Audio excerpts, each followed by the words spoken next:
બટાકા પાકના મુખ્ય રોગો અને તેમના લક્ષણો. પાછોતરો સુકારો.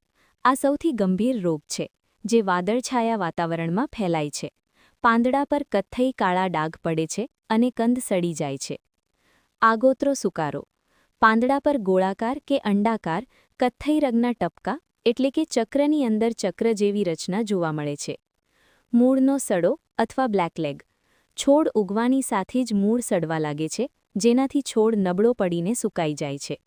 વાયરલ રોગ અથવા મોઝેઇક. પાન પીળા પડી જાય છે, કોકડાઈ જાય છે અને છોડની વૃદ્ધિ અટકી જાય છે. કોમન સ્કેબ. બટાકાના કંદની સપાટી પર ખરબચડા ચાઠા જોવા મળે છે.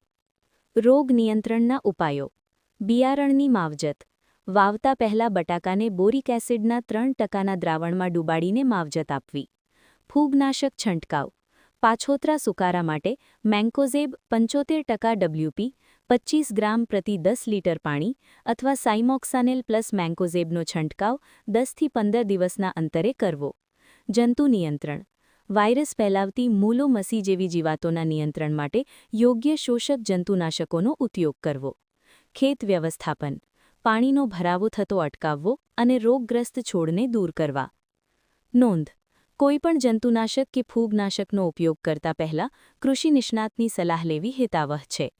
આ વિડિયો ગમે તો લાઇક અને શેર કરો અને શ્રીરામ એગ્રો ચેનલને સબસ્ક્રાઇબ કરો.